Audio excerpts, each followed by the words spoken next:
मामूली अंतर से निकल गए, जीत जाते तो उधर वाई वाई हो जाती, तो जीतने वाले का सब झंडा उठाते। अब जो जिसने किया है, भीतरघात किया है, लोग कह रहे हैं साहब आपके साथ में थे, आपके साथ ही चल रहे थे, आपके साथ ही उठ रहे थे, बैठ रहे थे, खा रहे थे, वही आपके साथ में विश्वासघात कर रहे थे। तो राजनीति है, राजनीति का नाम, कुटिलता का नाम ही राजनीति है।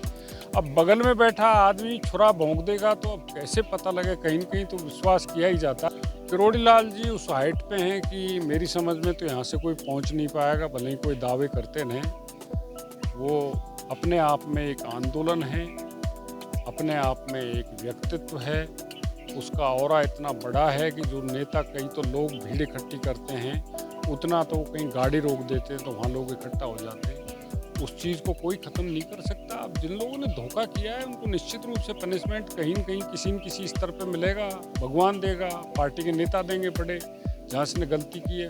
और कोई ना कोई जिसने विश्वासघात किया है, कोई है अगर ऐसा जयचंद, तो कहाँ तक बचेगा नज़रों के सामने? सीधे आदमी है ना, हर किसी पे भरोसा कर लेते हैं, कोई भी चला जाता है, 3 दिन उनके पास बैठ गया, पेट में घुस गया, तो सीधे आदमी खुद के मन में पाप नहीं है तो दूसरे का पाप वो देख नहीं पाते हैं, इसलिए बार-बार में वो धोखा खा जाते हैं। हम इस वक्त मौजूद हैं दौसा विधानसभा क्षेत्र के थुमरी गांव में और यहाँ पर बीजेपी की जो प्रत्याशी है जगमोहन मीणा आभार यात्रा निकाल रहे हैं। सर, परिणाम के बाद में आप आभार यात्रा निकाल रहे हैं, क्या कुछ रीज़न है इसकी यात्रा?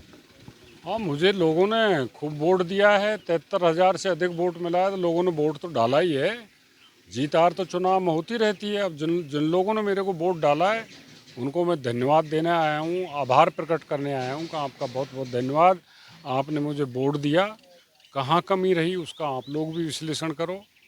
और लोगों को मैंने ये कहा है कि भाई शांति बिल्कुल बनाए रखें। कुछ लोग इस मामले को लेकर एग्रेसिव हैं कि हमारे कैंडिडेट को हरा दिया, तो मैं पूरे क्षेत्र में इसी दृष्टि से निकला हूँ कि लोगों का आभार प्रकट करूँ और लोगों को कहूँ कि बिल्कुल शांति बनाए रखें। चुनाव में एक की जीत होती है, दूसरे की हार होती है। क्या कुछ मुद्दे सामने आए हैं, क्यों, कहाँ क्या कमी रह गई? ऐसा विशेषकर मुद्दा कोई भी नहीं है। चुनाव में तो कई मुद्दे काम करते हैं और सभी मुद्दे कहीं न कहीं थोड़ा बहुत कटौती करते हैं तो कैंडिडेट हार जाता है। ऐसा कोई विशेष नहीं है कि मेरे खिलाफ कोई आक्रोश हो, कोई नाराज़गी हो, ऐसी बात तो कहीं देखने को मिली नहीं है। पर एक लोगों का यही था, कल शादी थी पहले दिन, फिर खेतों में काम चल रहा है। मेरे ज़्यादातर जो मतदाता हैं वो खेतीहर हैं, फसल करते हैं, तो उस हिसाब से कुछ आलस्य कर गए, तो वोट कम डला उन लोगों का, तो चुनाव परिणाम विपरीत आ गया। सर, राजस्थान में भले ही 7 सीटों के उपचुनाव थे, लेकिन सबकी नज़रें जयपुर हो, दिल्ली हो, सबकी नज़रें दौसा पर थी। और आपने भी 1 डेढ़ 2 महीना यहाँ पर काफ़ी संघर्ष किया। आप भाई जो राम रूपी भाई हैं किरोड़लाल जी, उन्होंने भी काफ़ी संघर्ष किया था। हाँ, सबकी नज़रें दौसा पे थी, ये बिल्कुल बात सही है।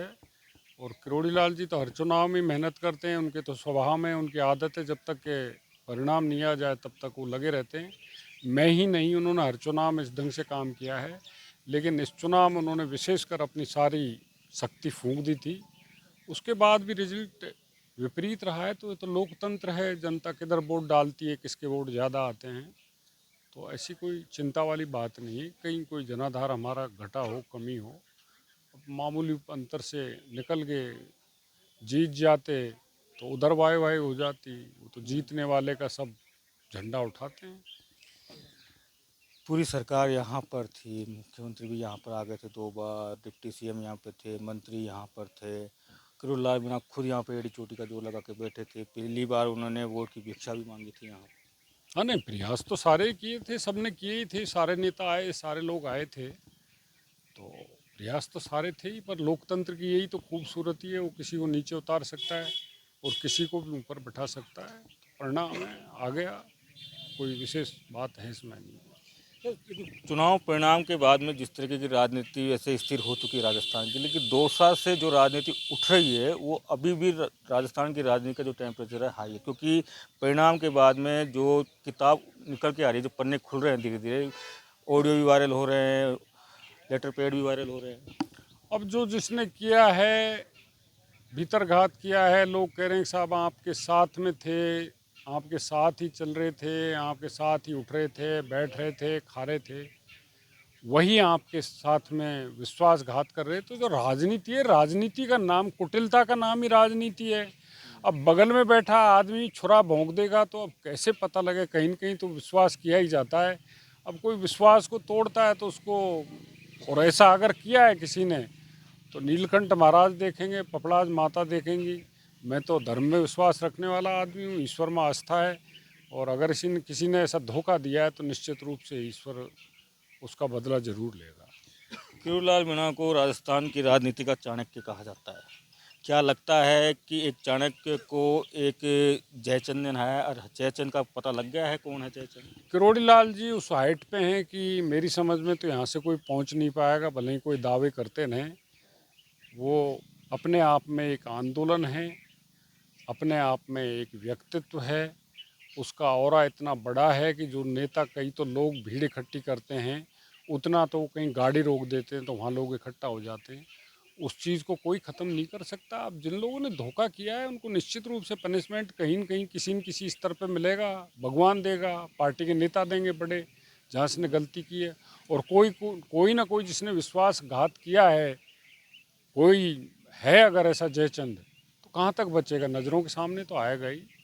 लेकिन सर, किरोड़ीलाल मीणा ने तकरीबन 2-3 महीने पहले एक भाषण में कहा था कि मैं धोखा खाता आया हूँ, खा रहा हूँ और आगे भी खाता रहूँगा, और जिस तरह के चुनाव परिणाम आए उसमें धोखा कहीं ना कहीं दिख रहा है। सीधे आदमी है ना, हर किसी पे भरोसा कर लेते हैं। कोई भी चला जाता है, 3 दिन उनके पास बैठ गया, पेट में घुस गया। तो सीधे आदमी, खुद के मन में पाप नहीं तो दूसरे का पाप वो देख नहीं पाते हैं, इसलिए बार बार में वो धोखा खा जाते हैं। अच्छे इंसान हैं, और ये अच्छे इंसान का एक तरह से कत्ल किया गया है, कोई विशेष फर्क नहीं। उन्होंने ये कहा कि मैं अपने छोटे भाई जो रूपी लक्ष्मण हैं उनका कर्ज नहीं उतार पाया।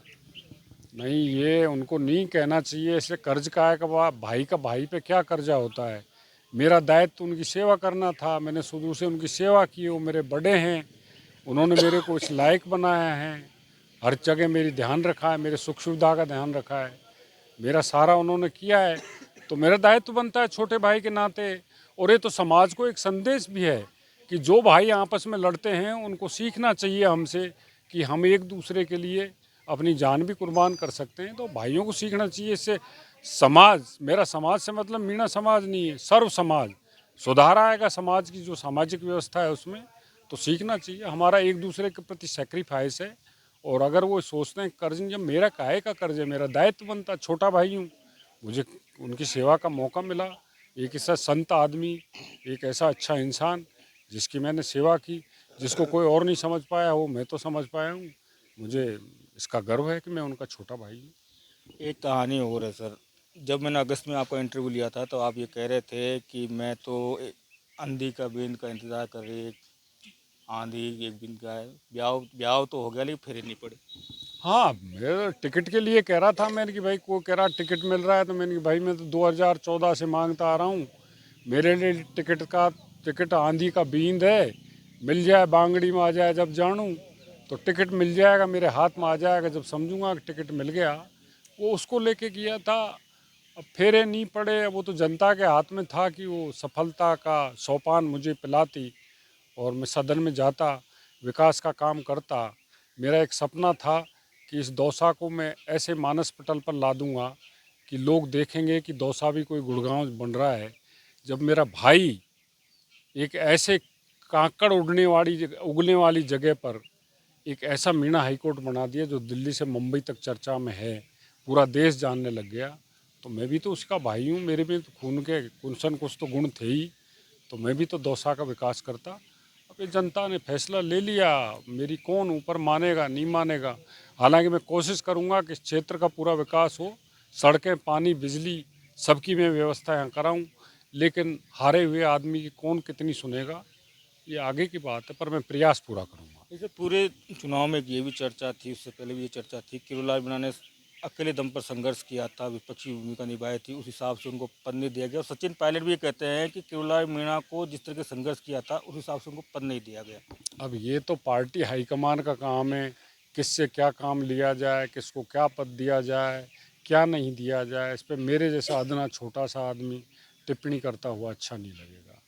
देखिए, अब क्या लगता है कि राम ने काफ़ी कोशिश कर ली, जो वनवास था अधूरा रह गया है कि अब आगे निकल गए, महल तक तो पहुँचे नहीं आप? ना ना कोई नहीं, जनता का फैसला है, जनता सर्वोपरि है लोकतंत्र में, जनता ने अपना फैसला सुना दिया, मैं अपना चुनाव खो बैठा और सामने वाला जीत गया।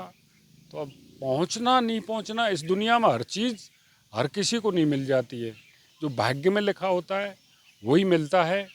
पर मैं चुनाव हारा हूँ, जीवन से नहीं हारा हूँ, मैं लगातार जनता के बीच में बना रहूँगा, लोगों के काम करता रहूँगा, लोगों की समस्याएं सुनता रहूँगा। आगे क्या होना है क्या नहीं होना है इसके बारे में तो कोई कुछ नहीं कह सकता, मैं भविष्यवक्ता तो हूँ नहीं। जी, बिल्कुल, धन्यवाद बातचीत करने के लिए। तो ये थे जगमोहन मीणा, बीजेपी के नेता, जो आज विधानसभा क्षेत्र के दौरे पर हैं। संदीप मीणा, दौसा, राजस्थान तक।